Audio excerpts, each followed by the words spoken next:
क्या पढ़ रहे हैं अभी? अभी फ़िलहाल तो मनु भंडारी की महाभोज पढ़ रहा हूँ मैं। ज़्यादातर जो ग्राहक आते हैं वो कैसी किताबों की डिमांड करते हैं आपसे? ग्राहक कई प्रकार के आते हैं, अलग अलग किताबों की डिमांड करते हैं। कुछ अपना मोटिवेशन किताब लेते हैं, कई कविताओं के शौकीन होते हैं, कई शायरियाँ पढ़ते हैं और कई अपना व्यंग्य या फिर अपना कहानियाँ वगैरह जैसे पढ़ते हैं। खासकर हिंदी क्लासिकल की डिमांड ज़्यादा आएगी। अच्छा, ये बताइए, रेलवे स्टेशन पे हम पहले देखते थे व्हीलर्स और इन सब की जो एक रहती थी, बहुत सारी उन्होंने किताबें वो लोग बेचते थे, लेकिन हाल फिलहाल कुछ विगत वर्षों में किताबें उन्होंने ख़त्म ही कर दी अपने स्टॉल से। क्या क्या बात चुनौती की जाए दरअसल सर, ये बिजनेस है, व्यवसाय हैगा। अगर यहाँ पे अगर बात की जाए मन और पेट की शांति के लिए, तो जाहिर सी बात है व्यक्ति पहले पेट की शांति को चुनता है। मन की शांति तो बाद में आती है। जब पेट ही भरा नहीं होगा तो मन की शांति क्या करेगी। वैसे ही क्या है, बुक स्टोर का काम धीरे धीरे कम हो रहा है। लोगों का पहली बात तो अपना पेशेंस और फोकस नहीं रहा, जो किताबों के लिए बहुत ज़रूरी है। और दूसरी बात, जिनको रुचि है भी, तो जब से मार्केट में चीज़ें इसी की डुप्लीकेसी वगैरह आने लगी है, तब से मार्केट बिल्कुल बिगड़ चुकी है। तो ये बड़ा प्रभाव डाला है किताब की लाइन में इसने।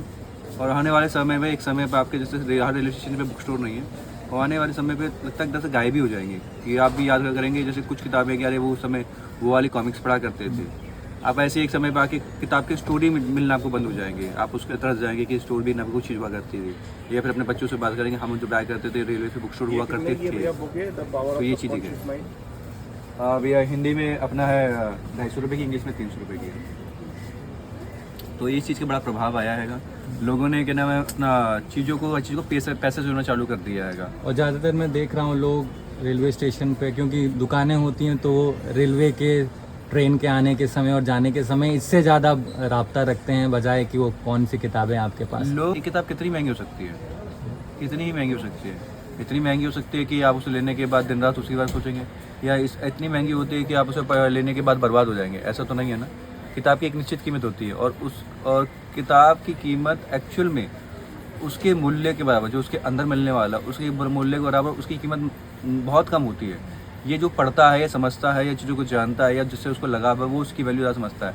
एक सर्वोदय का पुस्तक भंडार है। यहाँ पे हम खासकर हिंदी किताबों का, और क्या नाम है, इसके अलावा जैसे राजनीतिक किताबें हैंगी, या फिर जो भी गांधी जी के विचार के आधार पर किताबें रहेंगी, जैसे सत्याग्रह और उनके भारतीय गुनाहगार है जैसे राम मनोहर लोहिया हो गए, या फिर अपना विनोबा जी हो गए। इन्हीं किताबों को हम खासकर यहाँ पर सपोर्ट करते हैं। यदि आपको इस तरह की किताबें चाहिए तो सर्वोदय पुस्तक भंडार पर जरूर आइए, वहाँ आपको मिलती हैं।